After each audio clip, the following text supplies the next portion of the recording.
go get a job. Go learn what it is to be out there in the world and to do work to make some money. And if you got an idea for a business, then great. Do that too. Why you got a job? Because guess what? You got to eat food. And when you're a full-grown adult, I'm not going to feed you anymore. I'm not going to deprive you of the dignity of, covering, your life and your existence. Like, you got to know to do that. I did that. Cry me a river. So work. And when you're not doing those two things, sleep. E-Mark and A-Mark is on. What? E-Mark and A-Mark is on. Who? Tell your friends, tell your dog, tell your mom. Tell what? E-Mark and A-Mark is on. Oh, hey Mom. E-Mark and A-Mark is on. And we are back with another episode of E-Mark and A-Mark here at Digital Agency Expo in the basement of the Sheraton. We've moved out and upgraded from our bedroom. Of the Sheraton Hotel, we are now in the basement of the Sheraton Hotel. Which is oddly better, probably, than the rooms, right? You know what? The room had a little more character. I gotta say. Character is a nice word for that was a dump. A little bit. A little bit to be honest. So in the background there, you hear CEO and co-founder of Digital Marketer, Ryan Deiss. Super excited to have you here today. Thank you so much for joining us. Thanks for having me. Well, he's going to speak for himself. He's super excited. I'm not. So good. let's just We're doing you a favor having you on. You're incredibly apathetic. It's great. I can't wait. I'm going to sit here with a disappointed look on my face. No, so actually in the hotel room 2 days ago, we ran over, was it to Walgreens, guys? And bought a, what cord am I thinking HDMI. of? HDMI cord. So we can, and seriously, 2 days ago, we came up with a logo right in the hotel room and projected it on the TV screen. So it looks kind of legit. Nice. E-Mark and A-Mark. So boom. It's like a real thing and everything. Yeah. Once you got a logo, you're basically done. Right. Yeah. Yep. That's all branding is. Exactly. Got a logo, you're done. Ryan, welcome. Thank you. Are you excited? I am, yeah. Oh, dude, let's do this. Yeah. So let's get nuts. You are CEO of Digital Marketer. What is Digital Marketer? Digital Marketer is a digital marketing training and certification company out of Austin, Texas. So we train marketers. So those could be a marketer that is a founder of a company, and so they're the marketer because they're all they got. It could be an agency, or it could be somebody who is looking to maybe make a career change and they want to get into marketing. We also train professional marketers within very large companies, so large enterprise companies. We train a lot of different marketing teams and departments there as well. So kind of the full spectrum. I love marketers of all shapes and sizes. So Ryan, take me back. Have you always been a marketer, even as a child? Do you have any of those stories of when you were selling something when maybe you shouldn't have been, or always marketing in elementary school? Anything like that? I mean, if you were selling drugs, I mean, that's fine too. So many that's drugs. Roland. All of the drugs. I think Roland actually did sell drugs. No, we did. We learn, actually you're a legitimately business had that partner. conversation with him. Yeah, I think he might have. But I mean, that's like the 80s, so it didn't really count. But that's at least the argument my parents made. But no, I did. I remember as a kid, I remember one summer, my best friend got into origami, and he's like making all these origami things. Like, we could sell that, and literally made him go door to door with me and sell it. My parents, they got divorced when I was like 2.5 or whatever, but they were cool. Like I would do 2 weeks at my mom's, and I'd do 2 weeks at my dad's. So I'd go kind of bounce back and forth. I got really good at packing, but I picked up the school. I got on the school bus at my mom's house. So when I'd be with my dad, he'd have to drop me off at like 4:30 in the morning because he'd have to get to work. Well, think about what's the only thing that's on TV at like 4:30, 5 o'clock in the morning. In the 80s and 90s, it was infomercials. So I grew up, as a kid watching infomercials, and I think, hearing great salesmanship and hearing great sales copy, I think, for better or worse, probably shaped me a lot into what I am today. But yeah, I've always sold. I've always been selling. I've always been marketing. I'm terrified of people, so the idea of sales scared me. Especially as I got older. Yeah, I'm fairly introverted. I don't like rejection. And sales is hard. I've got a tremendous amount of respect for salespeople. And when I realized that, oh my gosh, I can put a message on a sheet of paper and fold it up and put it in an envelope. I mean, when I started marketing, it was almost pre-internet, right? Mm-hmm. Let's fold this thing up, fix a stamp, and somebody will read it, and maybe they'll respond, and I never had to talk to them. Like, that was great. And then the internet happened. It's like, this is next level kind of stuff. So yeah, I think I've always been marketing. Absolutely. Yeah. So your business really set the stage for us here because a lot of times when people look at business owners such as yourself, entrepreneurs that are successful, they just look at the grand scheme of the success the business is having. And, probably if they saw you, they'd give you the middle finger. Oh, he has all the money. He's made it, right? But they forget that there's a story that built them, right? What's your backstory? So, I started, I made my very first sale online in 1999. So I built my very first website in 1999, made my very first sale in November of 1999. So depending on when you're listening What was to this. the sale? What'd you sell? It was an ebook on how to make your own baby food, which is its own story in and of itself if you want to get into. Did you write it? Or I didn't write it because I didn't know how, so being that's what- just barely 19. Yeah, right. Yeah, I had no experience. Okay, I'll tell you the story. I'll make it quick. So I needed to make extra money. And my roommate knew how to build websites using like Adobe Go Live. So we had this like pirated version of Adobe Go Live. I think the statute of limitations has run out. But yeah, he had this like pirated version of Adobe Go Live, and he had this kind of little side hustle building websites. And I was like, can I do that? Can you teach me? And so he's like, yeah, sure. The difference is he was talented and I was terrible. So I couldn't get anybody as a client, but except for one lady. And she was a lactation consultant. So, y'all know, young guys, I don't know if you even know what a lactation consultant is. I do. So I got 4 kids, so I definitely know what it is. But a lactation consultant, wonderful thing, like helps, new moms, nursing moms, teach them how to like breastfeed their babies. So it's great. Again, got 4 kids today. So this woman, she's like, yeah, can you build me a website? I'm like, sure. This is going to be awkward. But I built her website. It actually, looking back on it, I think it was a pretty decent website. Unfortunately, her husband wound up losing his job, and she had to go back to work and could no longer be a lactation consultant. She's like, I don't need the website anymore. I'm really sorry, and we can't afford to pay you. But this woman was smart because she knew. She said, in addition to lactation consulting, I want to do full nutritional consulting because, frankly, once moms know how to breastfeed, and definitely once their kids wean, they don't need me anymore. So I want to be doing kind of, early life, health and nutrition and all this other stuff. So I want to have an ebook created on how to make your own baby food. And I want to use that as a way to kind of generate awareness for this. So she was going to give away. She was talking about lead magnets. This is a lactation consultant in Austin, Texas. In 1999. In 1999, basically, was the first person who ever conceived of a lead magnet that I knew of, certainly. And so she had this book created. I actually kind of helped her. I knew some folks, who could write okay. And, at the time, a lot of these outsourcing companies were coming up. And so she got this book created. And she said, well, I can't pay you, but here you can have the ebook. And I'm like, what am I going to do with this? I don't want to do this kind of thing.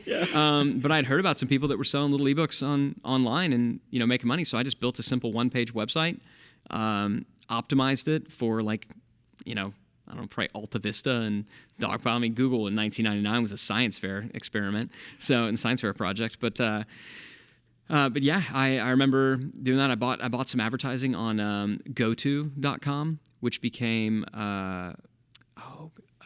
what did it become? It started with an O, Overture, which then became the Yahoo search network. And a bunch of those people were poached and asked to build. I'm telling you, I'm like old in marketing years. But the OG. built that, built this little website, optimized it, for search, bought some ads. And I remember waking up and somebody had sent me $14 for this, little ebook on how to make baby food. And the next day was another one. Next day was another one. What did that feel like? You wake up and you see that $14. Oh man, I was rich. I mean, I felt like, because $14 for me was not an insignificant amount of money. For sure. Right. In 99, what was the minimum wage, right? Like, probably like 6 1/4, maybe. Was it? Okay. But just to have $14 fall from the sky, right. it's like that's some like lunch money or beer money or something. Like I wasn't drinking. Well, Mom, if you're listening, I wasn't drinking beer.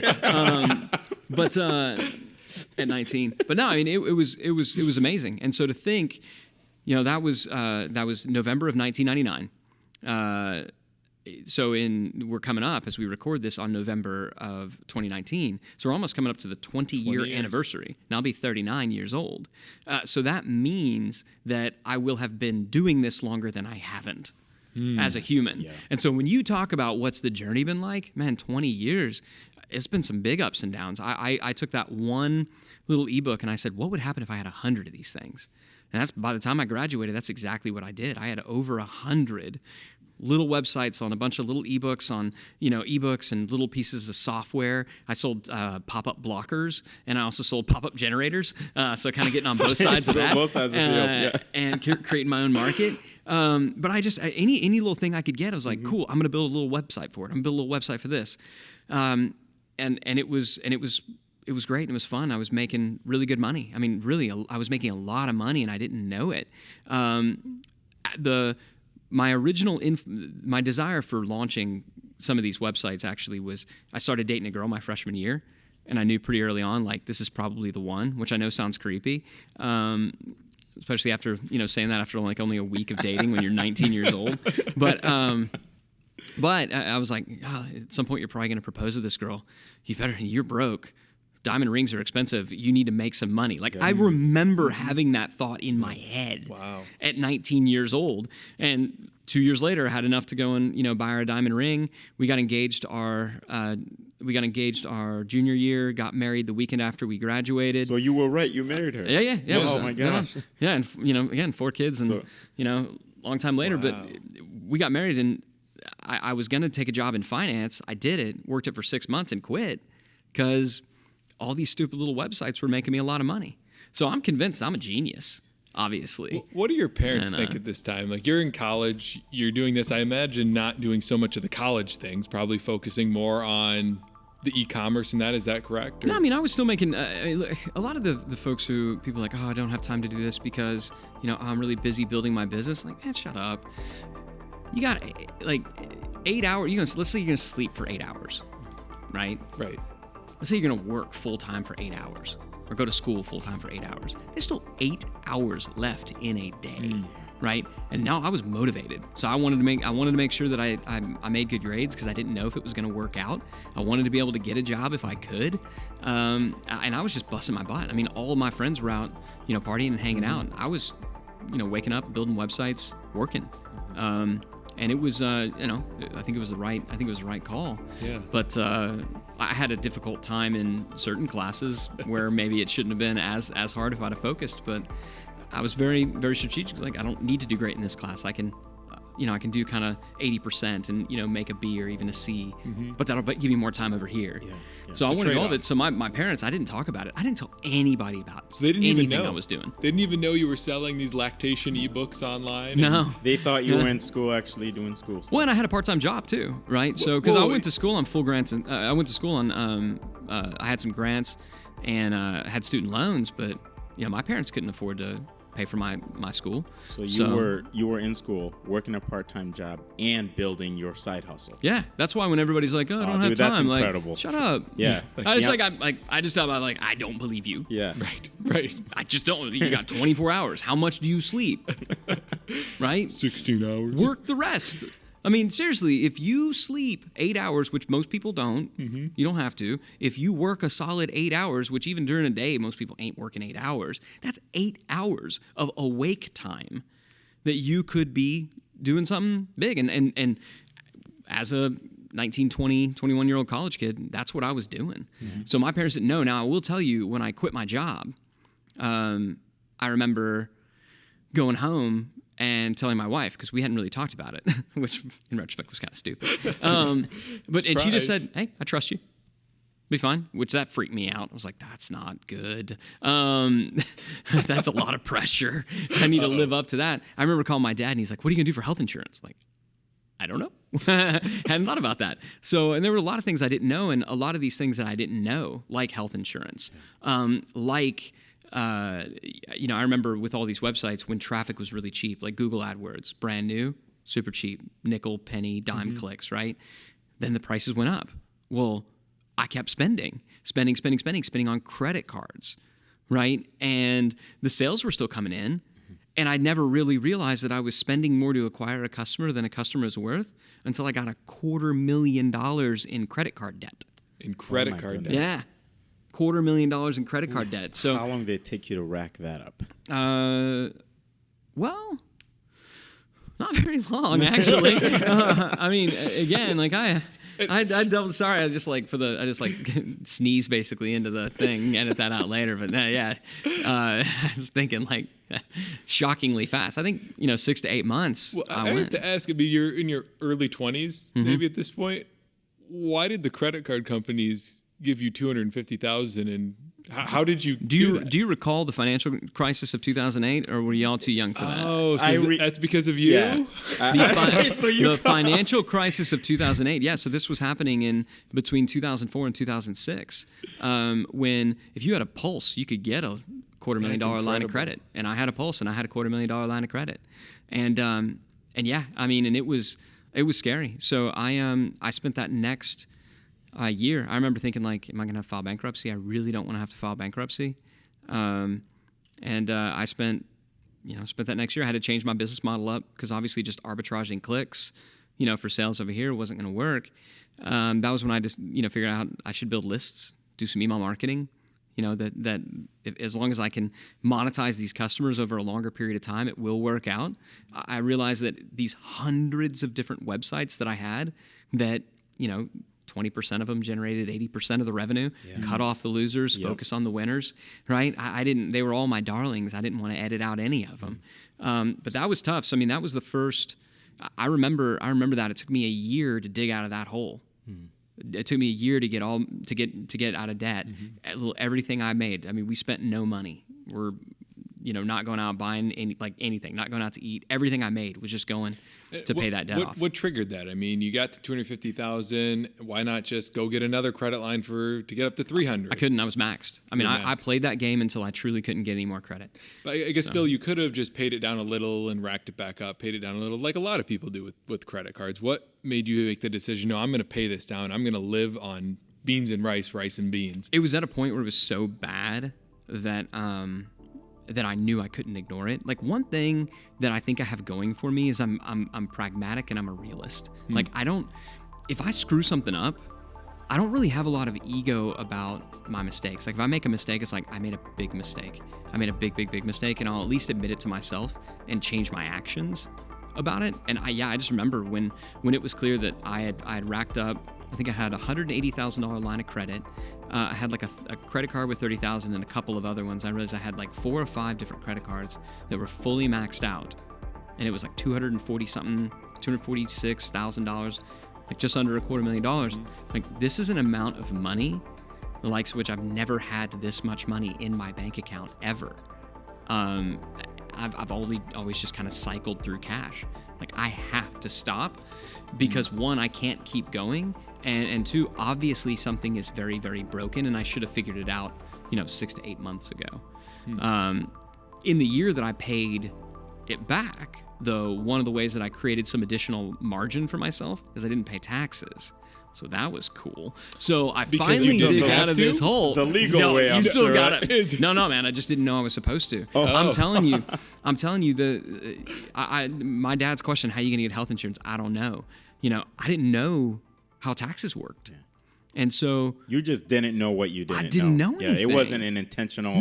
behavior. Yeah. No, and I remember getting and I did like. I'd do my taxes through like little tax preparers and stuff like that. And I remember after all this was done, the business was a little bit bigger.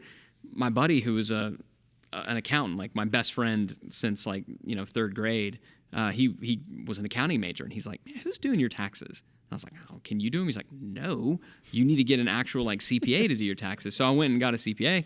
And I remember he called me on a Sunday night and he said, Ryan, have you sent quarterly payments or anything to the IRS this year? Like, why would I do that? He said, well, you had a really good year last year. And this was the year after the year where I was paying everything back and I kind of got everything dialed back in, right? You had a really good year last year. I now know, by the way, it's not a good thing when your accountant compliments you on the good year you had. And it's also not good when they call you on a Sunday night. So he called me on a Sunday night. April 15th, tax day, was the next Thursday. And he said, Ryan, you owe the IRS $250,000. So here I am now. I'm in debt again, another $250,000. And how did you process that? What did you do? What was your immediate reaction? What did you go and do when he said that to you? I literally was sitting on my couch and I cried. And it's the only time I can recall crying in my adult life. And my wife, again, love her to death, is sitting next to me, and she's just like, listen, I'm like, I don't know what we're going to do. We're going to have to sell the house or get a second mortgage or something. I mean, I was just in full-blown, like, freak out mode. And she just looked at me, and she got up, she went, I don't know why you're so upset. You'll figure it out. You always do. I'm going to bed. And she got up and went to freaking bed and just left me there. And I'll tell you, I truly believe that some of the most important decisions, some of the most important choices you can make in your life is your choice in your calling, your vocation, right? That's going to be important. Your choice in your core group of friends, your best friends, 3 to 5 people that you most associate with, and your choice in a life partner.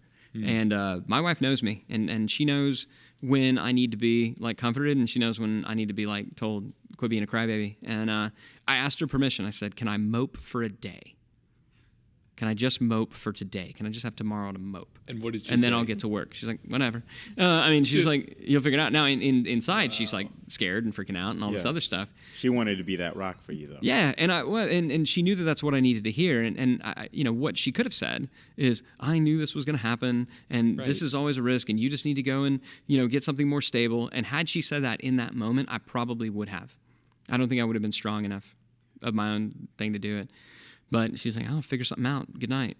So I did. I sat up, most of that night and just kind of moped, and woke up the next morning and moped some more. But by about, 24 hours later, I was, it was time. I was ready to get to work. And I've told this story I mentioned this story a couple times in my book, Invisible Sales Machine. But sorry, are we good? We good. All right. So I've mentioned this story a couple times in my book, Invisible Sales Machine. But I got that phone call on a Sunday night. I moped on Monday, and then Monday I got to work. And what I realized is, okay, I've got these email lists in these different markets, because I've always operated a lot of different businesses at one time because it's fun for me. It's like my entrepreneurial ADHD kind of thing. And so I said, okay, I got these different businesses. I'm gonna look back over the last 12 months and say, what was the best offer we ran to all these different businesses? And so I had stuff in like fitness, and weight loss. I had stuff in investing and day trading kind of stuff, and a lot of the different consumer markets and some B2B things. What was the best offer that we ran over the last 12 months? I don't care if it was just 30 days ago. What was the best one that we ran? And I cherry picked all of our best offers that we had run, and I looked at the sales copy. I looked at the email copy. I said, how can I make this current? How can I make this relevant for today? I updated, in some cases completely rewrote sales letters, updated, and in some cases rewrote email campaigns, and pulled an all-nighter, Monday night. Click send on 6 different emails to launch like kind of 6 different promotions. And by the time Thursday rolled around, I cut a check to the IRS for the amount of money I owed them, plus the amount of money I would owe them for generating the amount of money I owed them. So I generated about $360-something thousand in 4 days, and I sent it all to the IRS. I was broke, and it felt amazing because it was the first time in you didn't owe anybody. It was the first anything. time in almost 3 years I didn't owe anybody anything. Yeah, and what a relief. So yeah, man. There's been some ups and downs, I guess, is what I'm saying. Yeah, absolutely. So you had all these businesses. How did you decide? For our people listening, you talked about the 80-20 rule, right? The Pareto principle. Yeah. That 20% of the work you do will account for 80% of your result, right? And that applies in your business as well. So how did you decide to cut out, 80% of your business to only keep 20%? I mean, it was really simple. There were offers that were converting well, and they were profitable, and there were ones that weren't. And so I didn't just I didn't take all of these past offers and things and just burn them. Yeah, I just stopped running. I just stopped investing in them. I put them on the back burner, and some of those wound up coming back around again. Some of them I could use in some iteration. I was just a little bit off, but all I did was said, I can only afford to invest in the businesses that are generating a positive return on investment in 30 days or less. It's got to be 30 days or less. And I think a lot of business owners, there's this concept. It's been proliferated a lot in SaaS, and you see it in a lot of companies, the 3-to-1 LTV to CAC ratio. Have you heard this? This idea, if the lifetime value of a customer is 3 times your CAC, your customer acquisition cost, then go.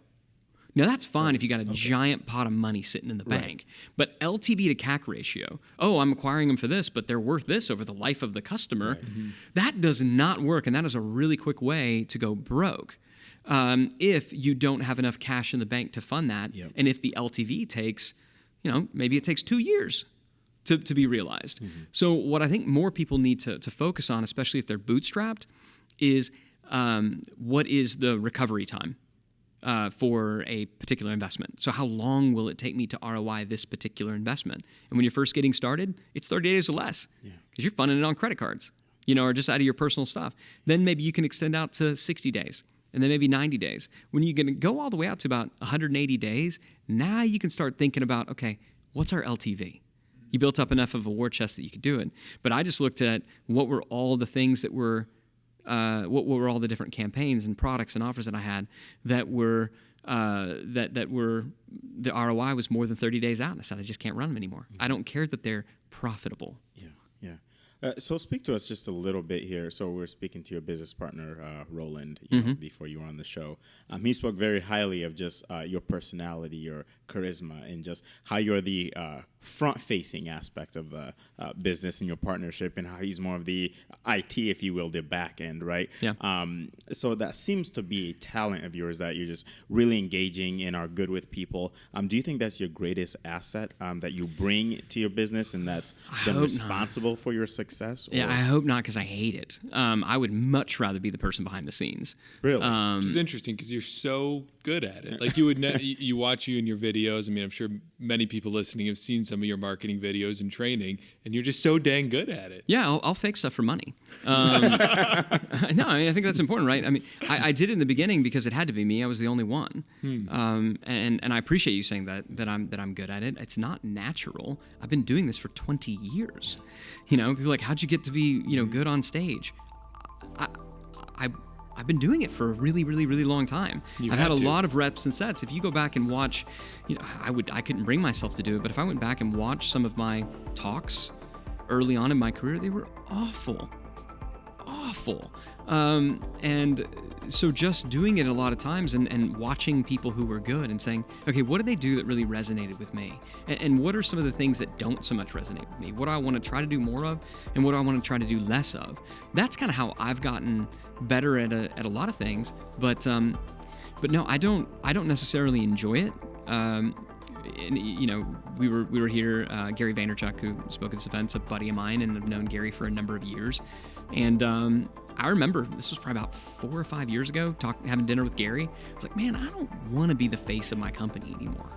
I think I want to just kind of bow out. And he's like, you're an idiot. This is a talk you had with Gary. Yeah, this Gary and I were just chatting about it. I was like, I get all the stuff that you're doing, and Gary likes it. Like Gary, and he's naturally charismatic, and he's really good, and he enjoys it. Right. I was like, I don't like it.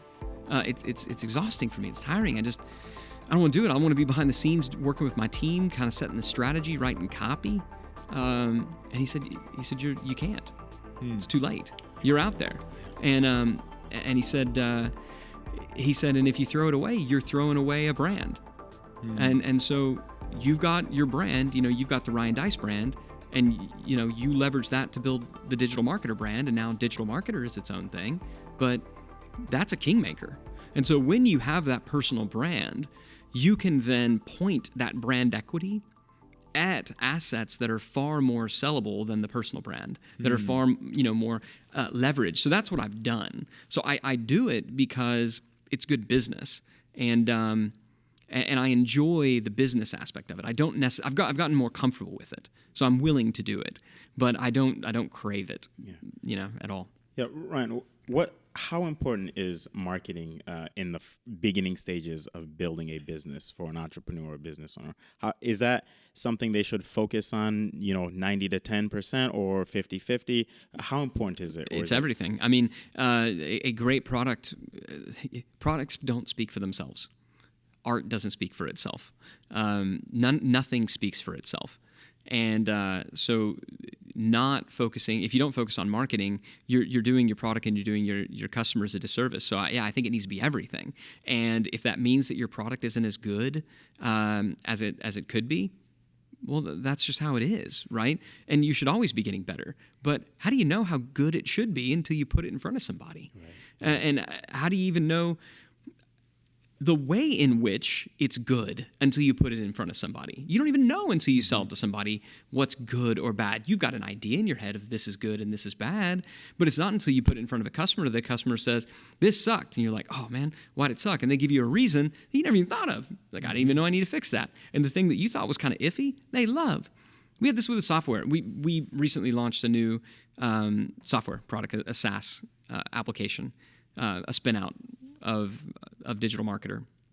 And the parts of the product that I was most proud of, that I thought were the coolest, like these killer features, I'm like, this is what's going to define. Your customers hate it, didn't they? They thought were either they didn't understand, they thought was stupid, or they just didn't care. Yeah. We had this one little kind of feature tucked in there that I thought was dumb, didn't really fit, but some folks had requested, and it somehow made its way on the product roadmap. That one feature is the one that got some traction, and we're now taking that one product and turning it into its own thing, and it's going to wind up being bigger than the core product. So I think you have to market because, one, you got to make money. Yeah. You got to sell some stuff, but you also have to market early on. So even the people are like, no, but it's all about the product. It's all about the product. Okay, fine. You're wrong, but fine. Mm-hmm. I'll let you have it. Mm-hmm. If it's all about the product, it's all about the product, it's all about the product, then you still got to put it in front of people's hands. You still got to put it in front of people's eyes and hands. And so guess what? You got to market. Yeah. So to talk about marketing a little bit, I mean, everybody these days wants to do Facebook, Instagram, social media, everything. And what, I don't know why I say surprised me, but at least was a little jarring from your opening keynote earlier this week, is you said the next big thing in marketing is email marketing. Yeah. Which is not sexy at all. Nobody wants to do email marketing at all. They want to be on social media. They want to post photos, post their new sale that they have going on social media, because that's where all the cool kids are. Yeah. What do you say to them? Well, I think most people, they're not willing to admit it, but they'd rather be famous than rich. I'm just in it for the money. We've already covered that. So I think that gives me, it allows me to look very pragmatically at it and say, well, I don't really want to do this anyway. What's working?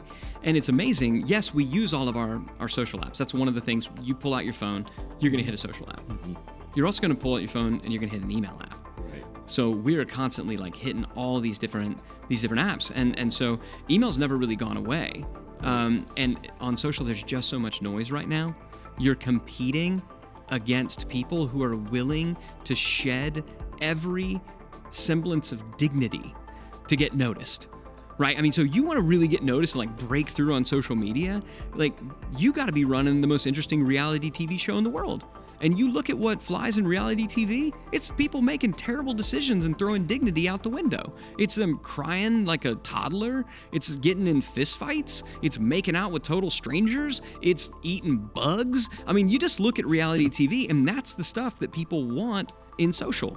I'm not going to ever be willing to compete with that because, again, dignity. So I look at social and I say, I don't want to be the show because I don't want to be the show. I'll be the advertiser. So I'll leverage social to advertise.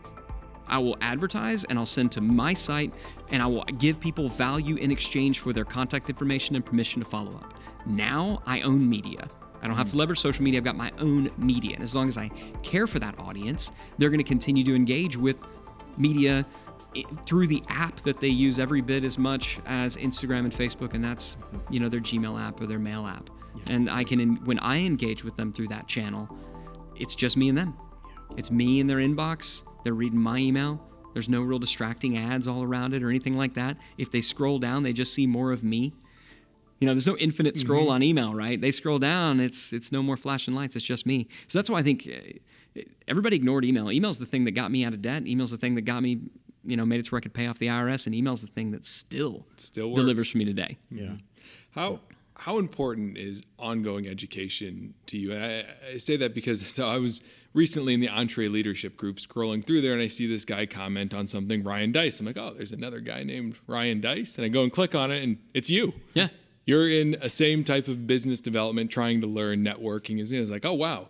That was a little humbling to see there's this person I look at as a very successful person in the same type of educational space as me. So it seems like you haven't figured it all out. You're still trying to learn new things. How important does that play in in your Yeah. day-to-day life and business. I mean, the better I get, and I think the greater degrees of success that we ascend to, truly the stupider you realize that you are, and the more you look back and you go, God dang it, I was kind of lucky. Yeah. That luck bought me enough time to learn enough to where I could get to the next level, and then you get to a point where you start to develop some skills. But if you don't continue to invest in your education, your skills are going to get dated. You're going to get fat. You're going to get lazy. The stuff that you were good at is no longer going to be as valued, by the market. Also, as you grow, what you need to be good at changes. So I don't do marketing anymore. I got a team that does marketing. I don't do marketing anymore.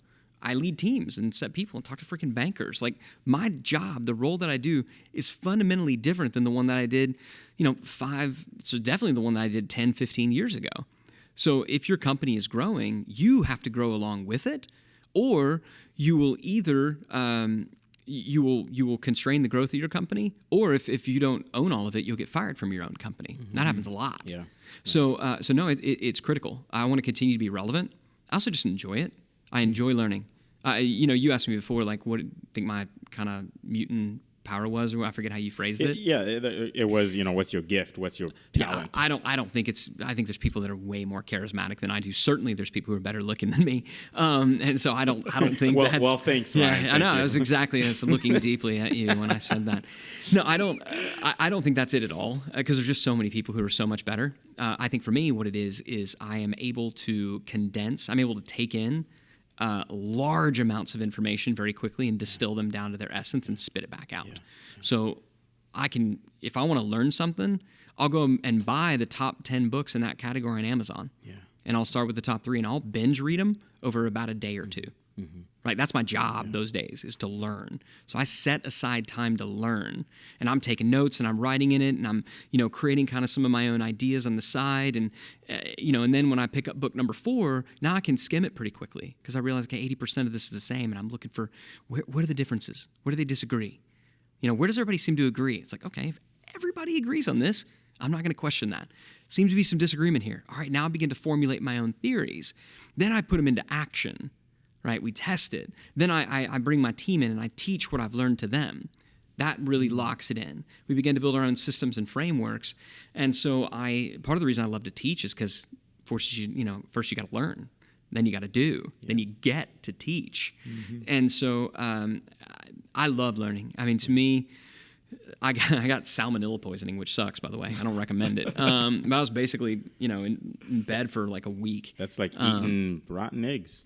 I think I got a bad oyster in Australia. I'll tell you, that was a long flight back from Australia. I'll just leave it there. I bet it was. But yeah. So I was in bed for about a week, and I just said, you know what? I want to learn art history.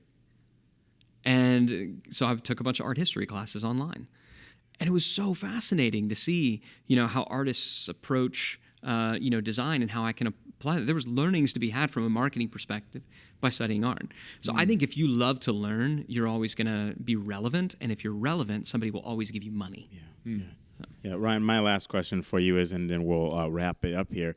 So a lot of people, entrepreneurs, may struggle with, do I finish my college degree? Do I drop out and start my business? I mean, you definitely did it coincidentally. You made it coexist together, right? So if somebody were going to choose one or the other, get my degree, work hard, do my 40 years, work for the man and retire, or, I'm going to give it all I got and drop out of school, start my business, which one would you recommend to them? Or so if you're only giving me those two choices, right? Yeah, ideally it'd be great to do it like you did. Yeah, well, and again that's where I'd press back, because I've talked to kids before, like, so given those two choices, I would say B, start your own business and do it as early as possible, because you know what, college will be there waiting for you. They'll always take you check. Yeah, they'll always hand you a slip of paper, whatever. I don't, I'm not anti-intellectual. Again, I just talked about it. I love to learn, but I don't know if my kids will go to college. Certainly if they want to be a doctor or an engineer, or, one of these professions where there are toll booths in place and hoops that you must jump through, then absolutely. But if they don't know what they want to do, I'd be like, go get a job. Go learn what it is to be out there in the world and to do work to make some money. And if you got an idea for a business, then great. Do that too. Why you got a job? Because guess what? You got to eat food. And when you're a full-grown adult, I'm not going to feed you anymore. I'm not going to deprive you of the dignity of, covering, your life and your existence. Like, you got to know to do that. I did that. Cry me a river. So work. And when you're not doing those two things, sleep. So I would say to somebody, if they've already started, why not finish? You can do them both. If you haven't started yet and you really are enthusiastic and you're passionate, you want to go and start a company, boy, there's no greater education. There's no greater education in business and life than going out there and starting a business. But I also think there's nothing wrong with going out and getting a job for a brief period of time, because you're going to learn some of the things I didn't learn, like paying taxes and what does it mean to hire people and work with other folks and how do meetings work? All these little things that, I love EntreLeadership and the work that they do, but I've got to educate myself on pretty basic stuff sometimes, because I've never worked for anybody else. I don't know how this stuff works. So, I think there's nothing wrong also with going and getting a job, as long as you're saying, I'm getting this job because I want to learn, and I get to learn from somebody else while they pay me. That's a great thing. Yeah. So I think the most important thing is that you generate more than you take. Yeah. Right. So get out there and earn, and once you learn to earn, you'll be in good shape. Yeah. And last, Ryan, if people want to connect with you, just learn more about you, what you do, how they can do business with you, where can they find you? Yeah. So digitalmarketer.com is where. We talk about marketing stuff. We now are going to be publishing a weekly newsletter as well that I'm personally going to be writing for at least the next little bit, and so excited about that. But if you want to connect with me directly, at Ryan Deiss on Twitter is me, and I tweet stuff out, and if you at me or whatever, I'll respond. I really like Twitter because it forces brevity, and also LinkedIn. If you hit me up on Facebook, that's my team. I'll just be straight with you. So Instagram. Instagram, I only use for personal stuff. I don't. Again, I'm shy. I don't want to get out there on Instagram, so I post pictures of my kids and things like that.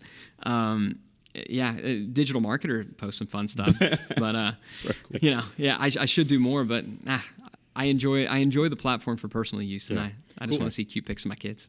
Yeah. And I do have one final question that by now the audience is probably their number one question on their mind. Where can we buy the lactation ebook today? What's funny is I couldn't find. I tried to find the other day. I couldn't remember the domain name. I can't remember the freaking domain name. It's still up there? Well, because I know, and there's no way. I let that go forever ago. And I think it was on like some GeoCities account or something for all I know, which I don't even know what that is. Damn it. But yeah, so it's gone. I was going to try to find archive.org. But one thing I will say, the very first product that I ever put out on marketing, so the very first marketing ebook that I ever produced, was called The Great E-Zine Experiment. And so if you go to archive.org and type in ezineexperiment.com, I don't know who owns the domain name. I let it expire. But you could see one of the first sales letters that I ever wrote. And I talked about this crazy concept called we should write email newsletters and treat them like a product. And I was doing it back in 2002, and it worked like a champ. Oh, and I decided when social came along and blogging came along that's dumb. We don't have to do that anymore. And it just never stopped working.